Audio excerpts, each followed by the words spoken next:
It was a love affair born in the bayou. She was a stunning young woman. She came from a very loving family. She had a beautiful smile that just took you in. He took one look at her and fell head over heels. Together, their lives seemed unstoppable. Until a daylight abduction hit them like a hurricane. There's a woman missing. Her family wants to know where she is, and we have got to close in this circle. So when you hear the word kidnapping, everybody's immediately on guard. But as a stunned community holds its breath, a family springs into action. The family pulled out all the stops, four-wheelers, social media, whatever they could use to search for their loved one, they did. As they're speeding on the ATVs toward the home, they hear this screaming. I'm hearing a holler, help, you're killing me, you're killing me. That's when the first shot was fired. There are some times where everything just immediately gets cranked up to 10, and that was this case. Everything happened so fast, nobody knew what was going on inside that house. Shock and confusion definitely was the main thing in that moment.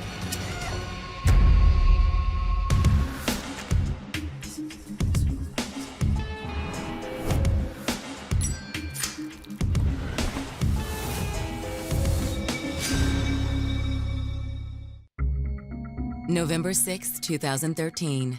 It's a warm, humid afternoon in the capital of Cajun country, Lafayette, Louisiana. Yeah, Cajun Creole kind of style, you know, we're good for the food, hospitality, you know, and just always having a great time, very friendly. It's a more quiet, more settled town.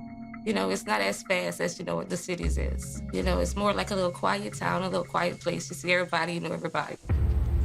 Down on Madeline Street, Lafayette resident Demetria Robinson is heading home after her shift.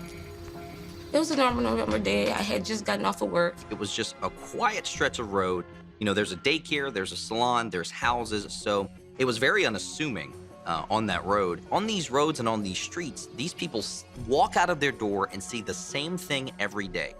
So if they see something out of the ordinary, they're immediately going to take notice. Demetria crosses the street to her house, and shortly after she gets home, she hears a commotion outside of the community daycare facility across the street. I was standing outside, and I just hear noise, and I just seen this car, and this woman, like, just blowing her horn. And I was like, what's going on? She pulled up to the daycare that was across the street from my house. And at the same time, a white Buick pulled up behind her. All of a sudden, you see two adults fighting. There's a woman literally trying to fight for her life, pleading for help. Please help. Pleading for anyone to help her and her child. Leave her alone. She was kicking, she was screaming. She tried to get out of the car. He got her back into the vehicle. She was honking the horn. She was screaming for help. I have never seen, you know, a man actually fight with a woman like that. You know, I guess that's why I was so anxious to want to help. He's on top of her, and the baby is under her. And her eyes just looking at me saying, help. But in that same instant, you look at the baby, he's crying, looking at me. It was just a crazy situation. In that split second, Demetria makes a fateful decision. I said a little prayer to myself. I said, God, just help me to get the baby. You know, if you want me to get the baby, just help me. And some kind of way, I was just able to reach and just get the baby. And I made sure the baby was okay. And I took him into safety. The man took the woman and drove off, holding onto the steering wheel and her by the back of her head. So a lot of questions are running through people's mind, but through it all, they are in shock and they are confused. Within minutes, Lafayette dispatchers are flooded with 911 calls. There's a man beating a woman over here.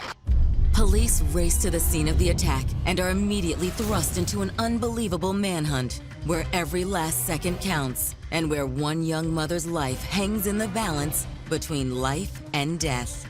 In southern Louisiana, no one will ever forget the name Bethany Arso.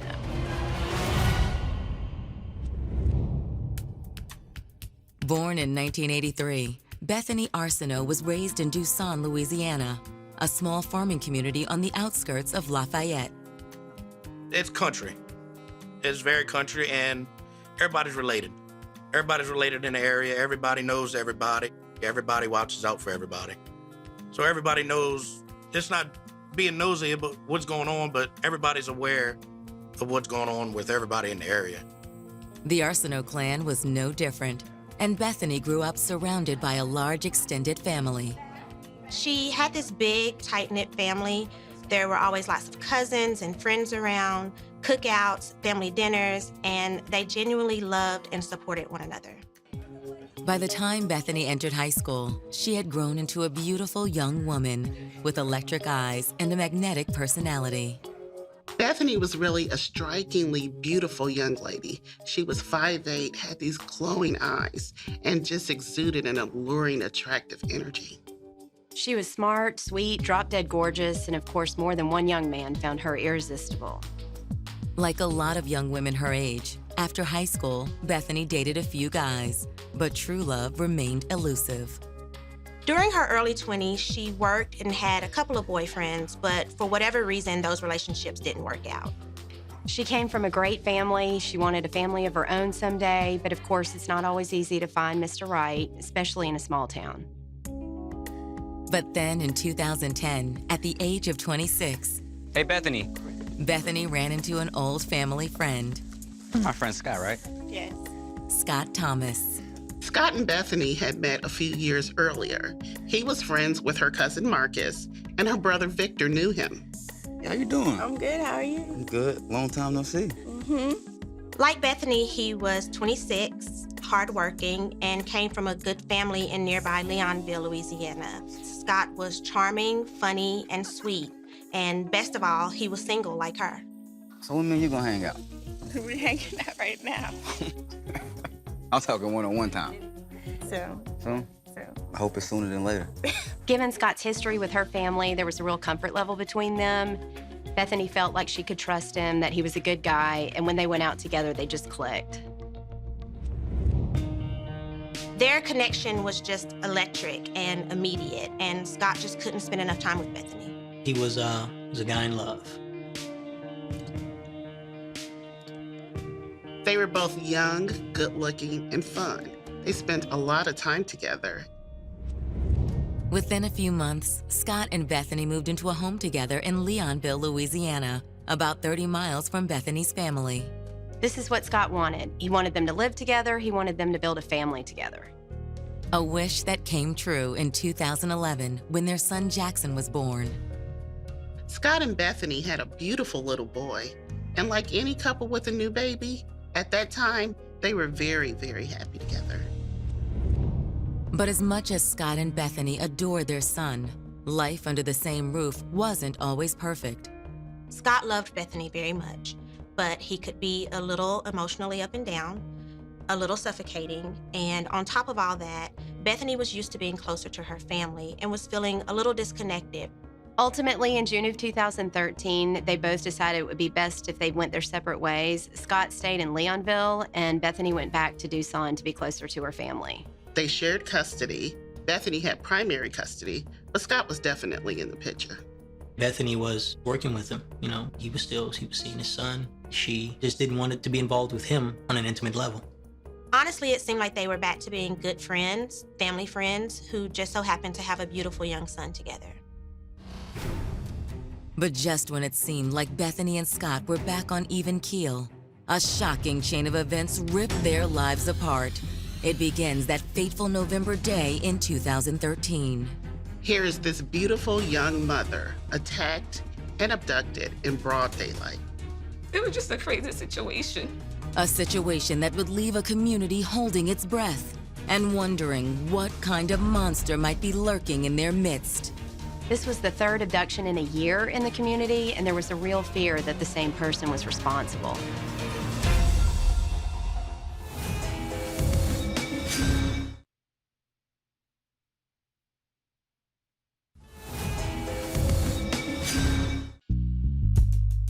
After a mutual breakup with her boyfriend, Scott Thomas, newly single mother Bethany Arso was ready and willing to take on the world. She was a beautiful 29-year-old woman. She had an adorable son, and she had her whole life in front of her.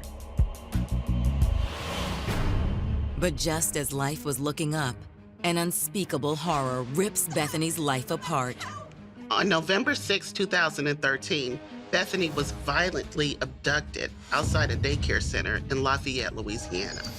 Everybody was really shocked and believed that's happening. There was a lot of confusion as to just what was going on, whether it was a kidnapping, a carjacking. All that was known was that a male had a female and took off with her. And there was a child involved, and the child had been rescued. As responding officers try to ascertain the situation, eyewitnesses describe a chaotic and violent scene. What did you see step by step? I saw her get out the car with her son, and then he started pushing her into his car. I can only imagine the shock that some of those people were feeling.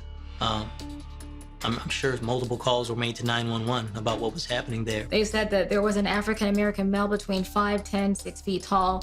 He grabbed the woman, threw her in the vehicle. It was a white Buick LeSabre.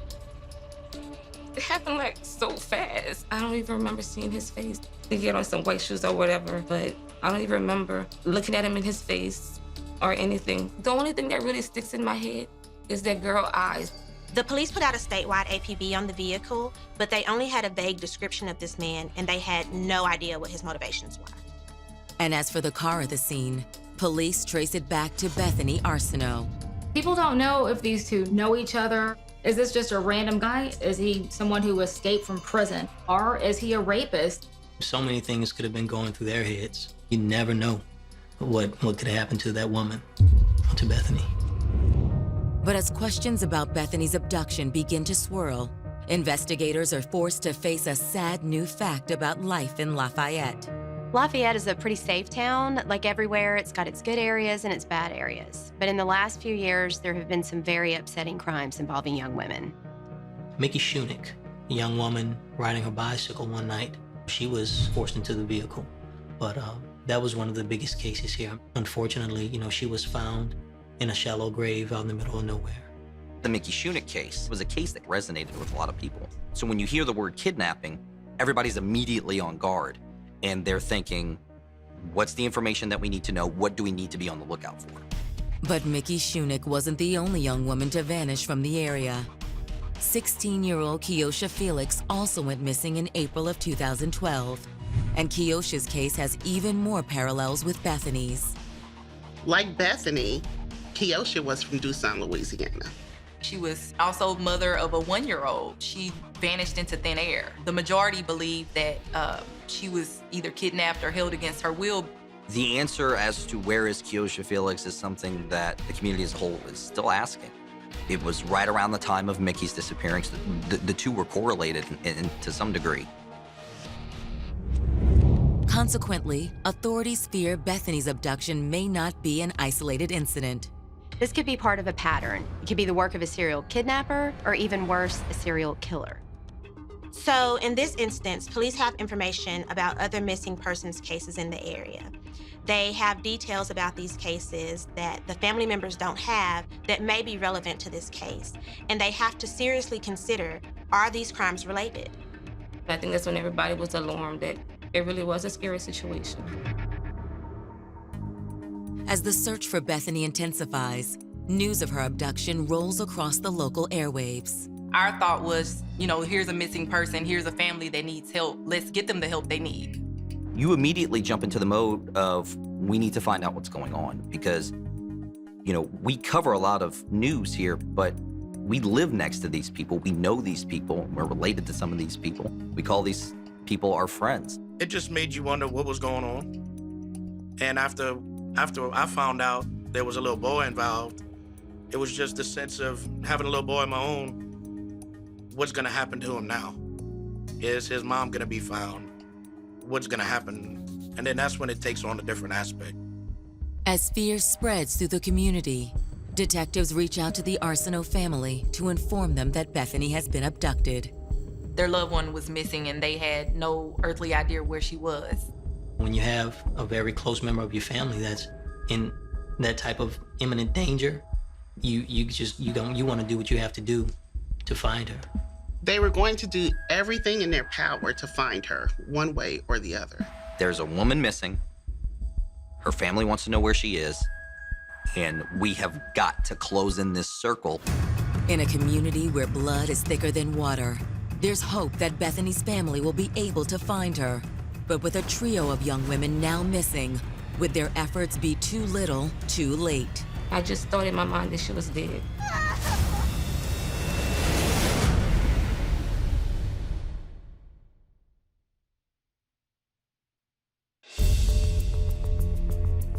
29-year-old Louisiana mom Bethany Arso hasn't been seen in the past couple of hours since an unknown assailant forced her into his car outside a daycare in Lafayette, Louisiana. And with 2 other local women missing and presumed dead, everyone in this quiet town is beginning to fear the worst.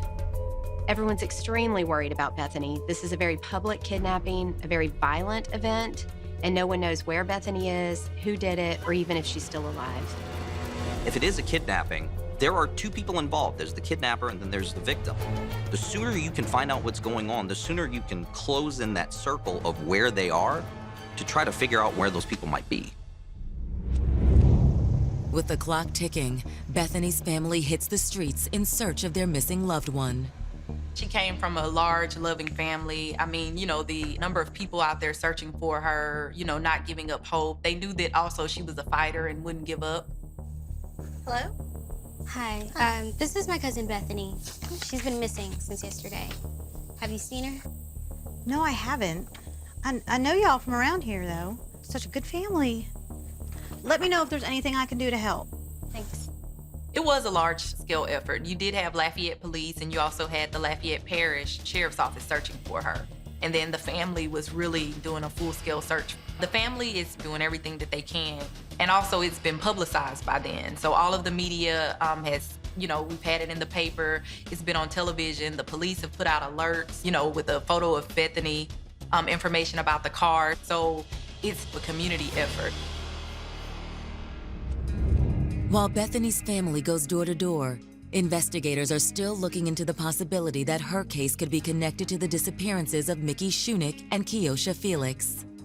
Like Bethany, these were 2 attractive women who just up and disappeared. So is it possible that the same person could be responsible for all 3 crimes? But when investigators search for similarities between Bethany's disappearance and that of Mickey Shunick, they quickly hit a dead end.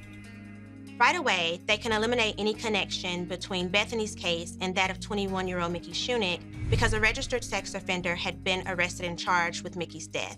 And at the time of Bethany's disappearance, he was behind bars. However, Kiosha Felix's case isn't so cut and dry. The answer as to where is Kiosha Felix is something that we and the journalistic community and the community as a whole is still asking. She just disappeared into thin air. Law enforcement probably wouldn't want to call it a cold case because I'm sure they're doing everything that they can, but the dozens of times that I checked up with law enforcement about it, there have been no leads. While it's possible the individual who kidnapped Kiosha also abducted Bethany, there are some glaring differences between the perp's MO in each case. Kiosha basically vanished into thin air. No one had seen her alleged kidnapping. It was the opposite of Bethany's abduction. This was brazen in every sense of the word, not only because of the time of day, but with certain kidnappings, things are planned out. There is thought that has gone into it. This just seemed like either someone had snapped or someone had had enough. And in the middle of the day, in the middle of the street, at a daycare, that's not indicative of a person who's methodically planning things out. This is somebody who is capturing someone under any means necessary. But just who in Lafayette would want to abduct and perhaps kill Bethany Arso? People don't know if these 2 know each other. Are they friends? Are they lovers? Is this just a random guy and they're trying to figure out what to do? Before investigators have time to zero in on a suspect, officers stumble upon a huge discovery. That looks like that white car they were looking for earlier. On the night of November 6th, just 9 miles from the scene of Bethany's kidnapping, police found an abandoned white Buick LeSabre behind an oil production facility in Tucson. It was a rural area surrounded by woods and sugarcane fields. A pretty rural area, dirt roads. I mean, I remember a railroad track, but it was, you know, definitely not on any of the main roads, just kind of off hidden a little bit. They immediately search the area and find a woman's shirt on the ground and find additional clothing and blood in the vehicle. Human trafficking happens because of the I-10 corridor. You go Louisiana, Texas, down to Mexico. So I-10 is absolutely a concern. It's right by I-10, and if this is a kidnapping, human trafficking situation, there is no telling where this guy could be with this poor victim if we don't apprehend him very soon. So they really just wanted to get out there and put the pieces together right away, because if he made it to the interstate, where is he going? What is he doing? Is he heading to an airport? What other law enforcement agencies are we going to have to get involved with? He could have easily, abandoned the car and, jumped in a car with someone else and been on I-10 in minutes. So, the time was of the essence, definitely, in this case. But to investigators, Bethany doesn't fit the typical profile of a human trafficking victim. The thing that was different was with Mickey and with Kiosha, they were very young. Bethany is a grown woman. I've got a footprint. When authorities arrived, they saw 2 sets of footprints heading into the fields. Somebody's barefoot and they're heading into the sugarcane. But tracking the prints at night through towering sugarcane fields is no easy task. That area, you're looking sugarcane probably 5.5, 6 foot tall. I mean, growing up as kids, we used to go play in it, treated it like a maze. It's very easy to run inside sugarcane and get lost. Coupled with the challenges of the landscape, a recent rain had just fallen in the area. They were not able to find any leads, and it probably had something to do with the weather conditions. Because some spots were still wet. Those fields hold water. But as far as to find footprints inside there, it's pretty rare. Even though the footprints don't pan out, officers have better luck with the abandoned vehicle. When police ran the plates on the Buick, they found that it belonged to Bethany's ex-boyfriend, Scott Thomas. But could the doting father of Bethany's young son truly be behind her shocking abduction? If so, just what had pushed him over the brink? As investigators press for answers, an unexpected call is about to reignite a family's fading hope. The family and authorities and volunteers are out searching tirelessly for Bethany. Then all of a sudden, the sister gets a phone call, and it's Bethany.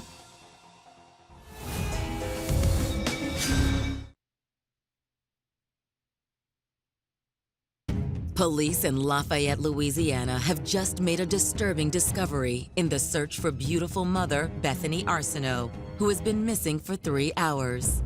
Law enforcement found Bethany's ex-boyfriend Scott Thomas's car abandoned in a rural part of Doosan, Louisiana. The vehicle had women's clothing and blood in it.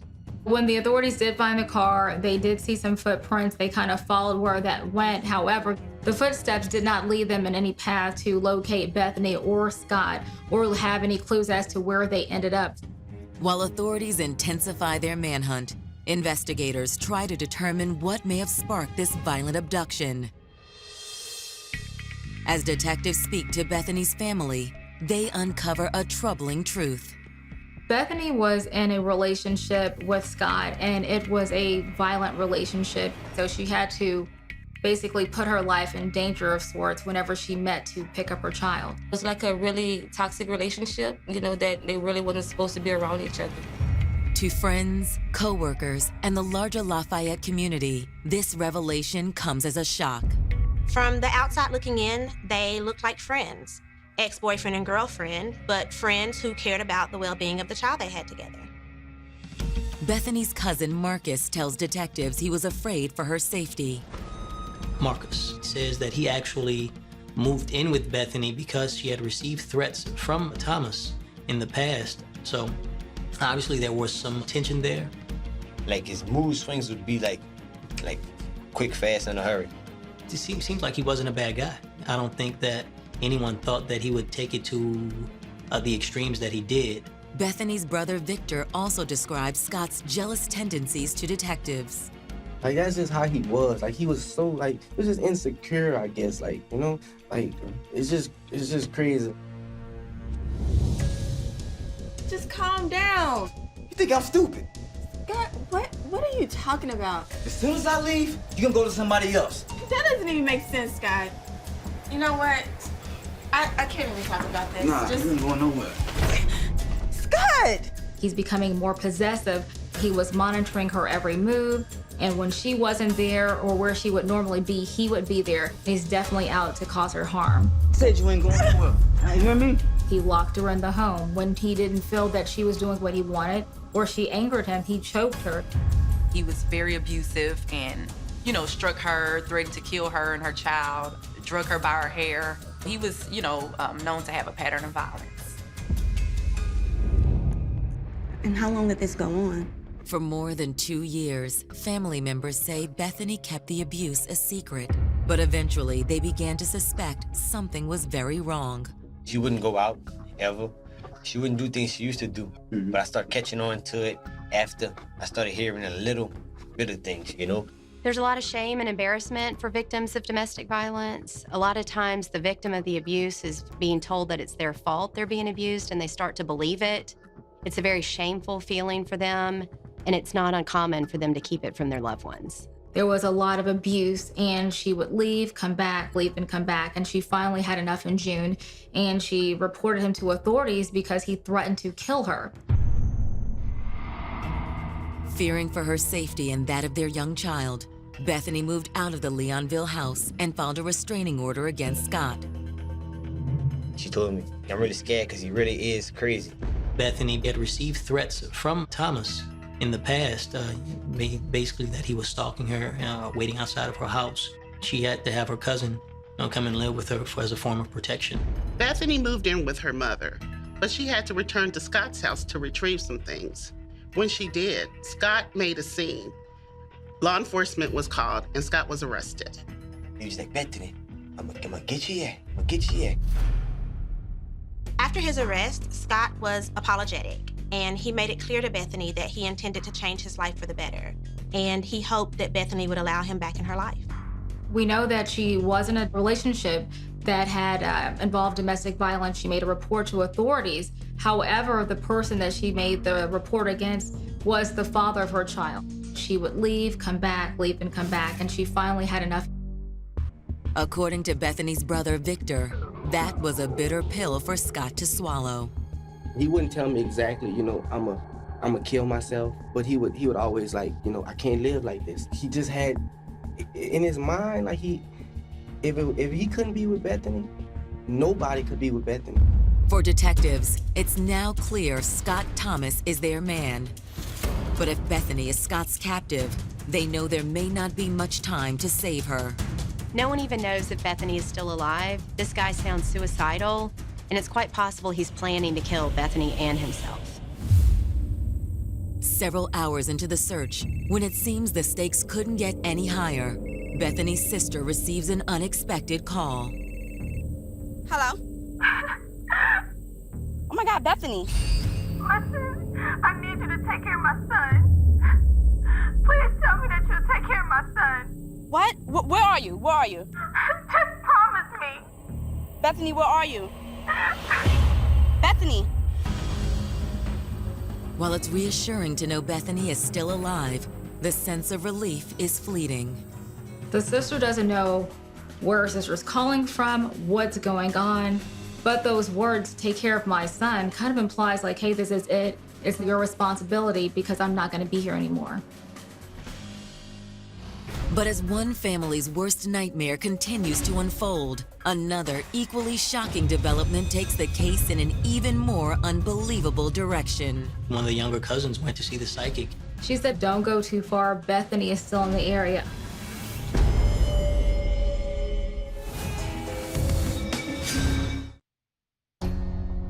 For nearly 24 hours, Bethany Arso has been missing in southern Louisiana. A surprise phone call has just revealed that Bethany is still alive, but for how long, no one knows. Bethany was with Scott, and it was a violent relationship. He threatened to kill her, and based on his actions, he definitely intended to do so. Ain't going nowhere, you hear me? Desperate to find Bethany before it's too late, her family and friends step up their already intensive search. When you have a family as close-knit and loving as the Arso family, they were searching with a passion. They want to find safely their niece, sister, cousin. I can see what brought them to the level it did. They rallied together, and maybe 100 of them were out there searching, on foot, on four-wheelers, combing almost the entire city, almost the entire Lafayette Parish. A lot of fields, a lot of grass, a lot of trees, shrubbery, but not a lot of houses or anything like that out there. The tension was very thick. They were just so upset by her disappearance. By the morning of November 8th, exhausted friends, family, and authorities are beginning to wonder if Scott Thomas hasn't already fled Lafayette Parish, having either dragged Bethany with him or left her for dead in the Louisiana bayou. Authorities, once they found the footsteps, they used multiple things. They used drones, they used cadaver dogs, and they were not able to find any lead. But just as their hopes are fading, Bethany's family receives a tip from a most unusual source.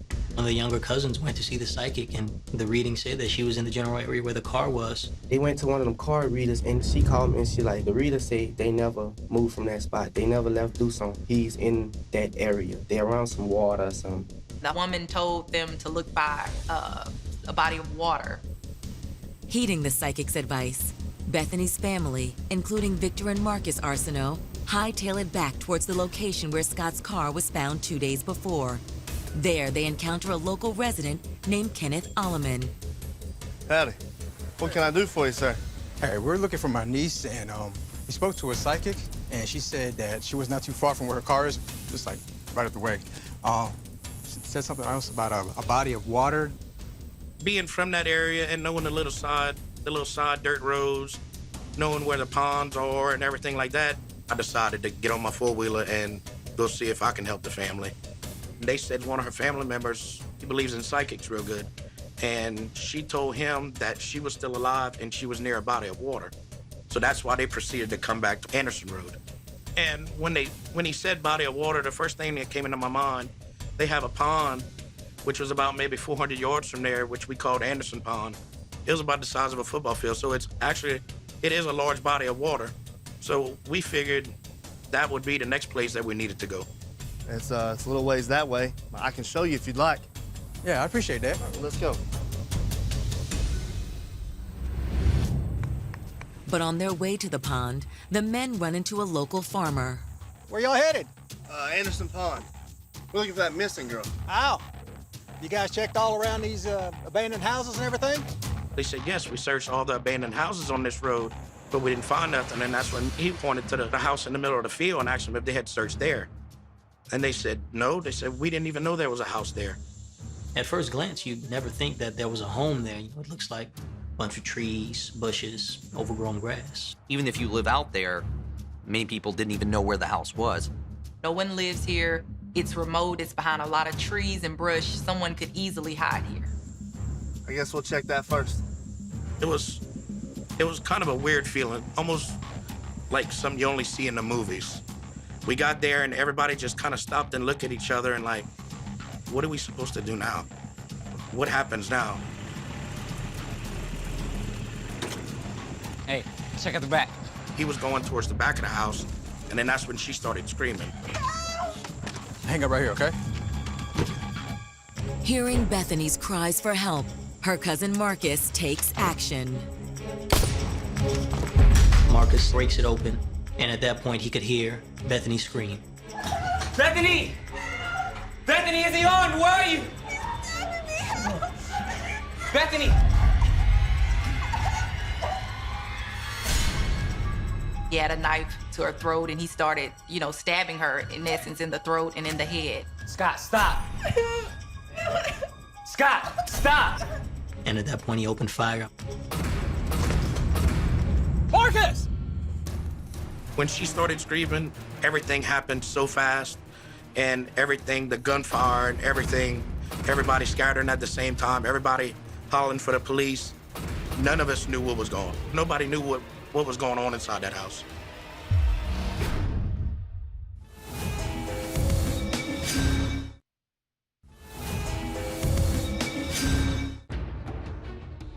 In the morning hours of November 8th, 2013, the search for 29-year-old single mother Bethany Arsenault has come to a head as a hail of gunfire erupts from inside an abandoned farmhouse just outside her hometown of Doosan, Louisiana. When we heard the shots, we didn't know where the shooting was coming from. We just know that one of the guys ran towards the back of the house. So we didn't know if it was gunfire between the two or if it was just one single gun. We didn't know what was going on. Though it seems like an eternity, seconds after the shooting stops, a figure emerges from the home.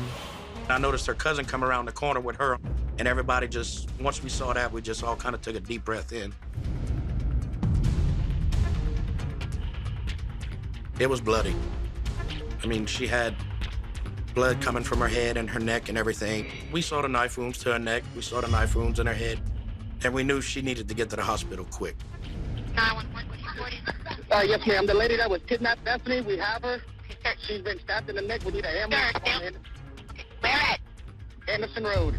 But as serious as Bethany's wounds appear, when first responders arrive, they quickly ascertain that her injuries are not life-threatening, and fortunately, she's going to survive.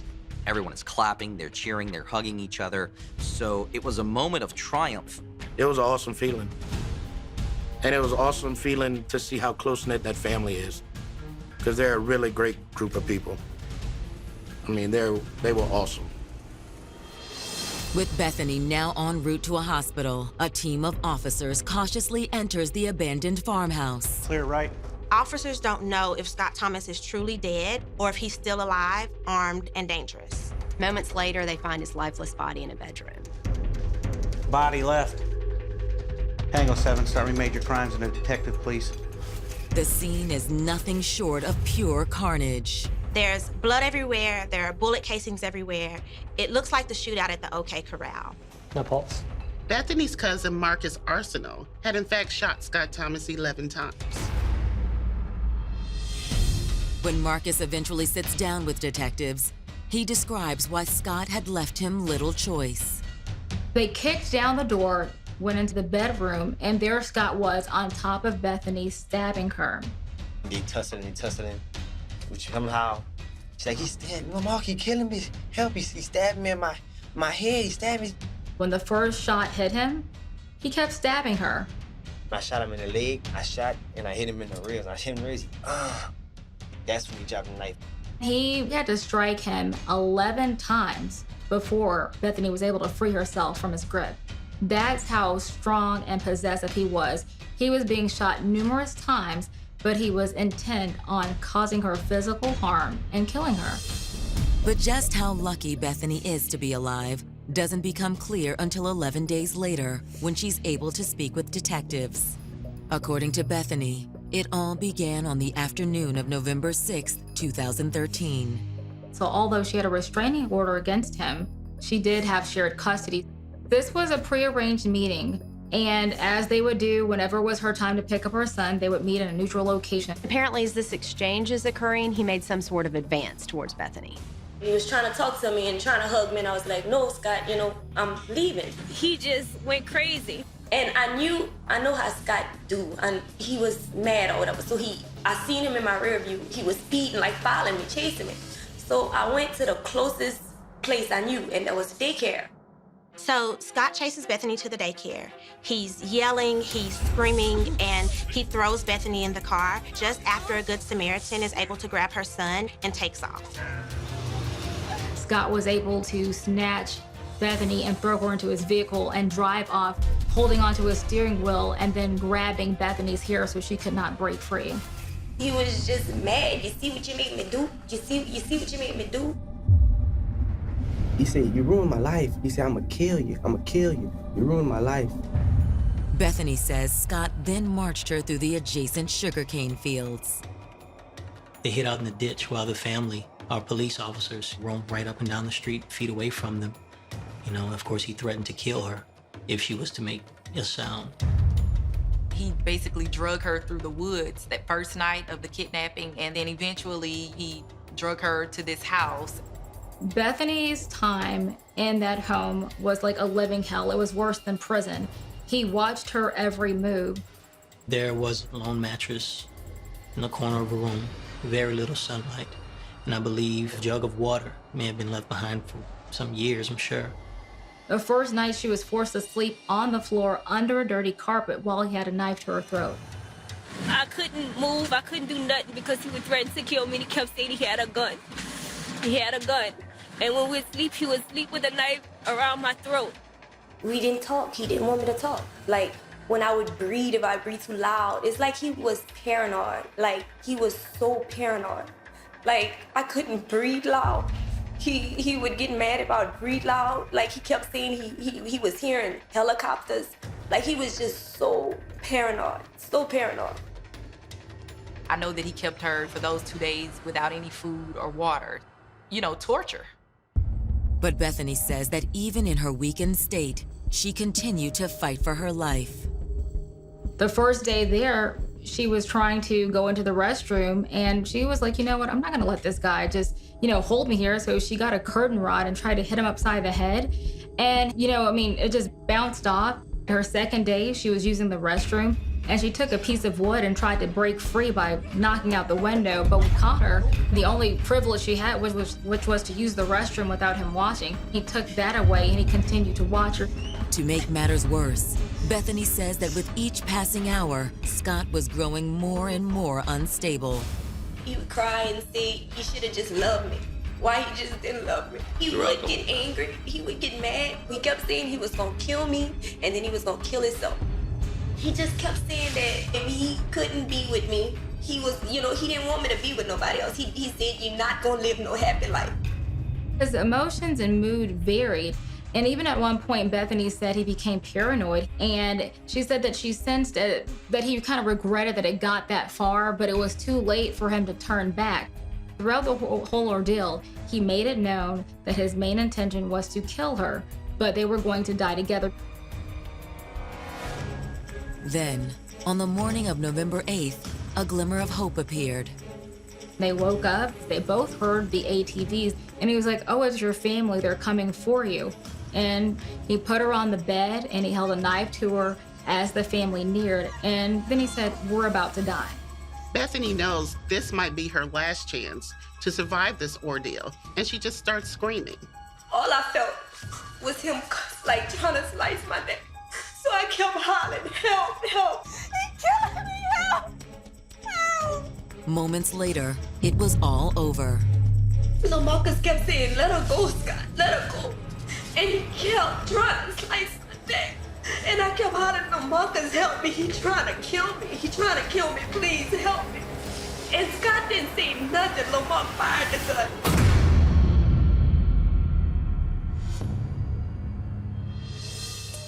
Everything had to have fallen into place for this story to end how it did. The fact that from the moment this happened, the family and the community came together and they fought to get her back. She came out bloodied, she came out scarred, but she came out of it. When he let me go, I ran to Lamarcus and he grabbed me, and we ran out that front door. Following Bethany's statement, on April 23, 2014, a Louisiana grand jury formally clears her cousin Marcus of any wrongdoing in the shooting death of Scott Thomas. Everyone thought that Marcus did the right thing. Law enforcement did end up saying that it was a justifiable homicide. And I believe had they not, it would have been public outrage. And though Bethany and her family are still reeling from the terrible aftermath of her violent abduction, everyone knows the final outcome could have been far, far worse. It was just courageous and brave effort by the entire family.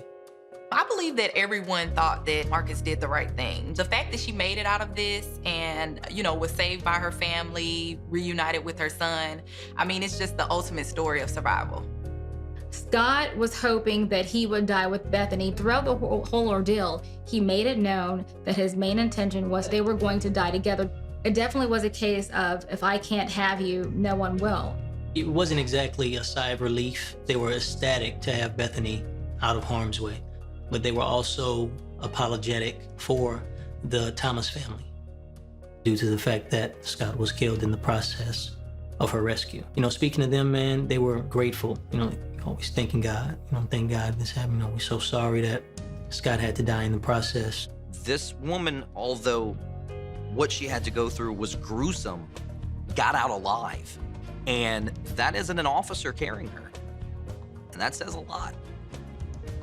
The officers were there, but in that image, that's a community and that's a family literally holding each other up.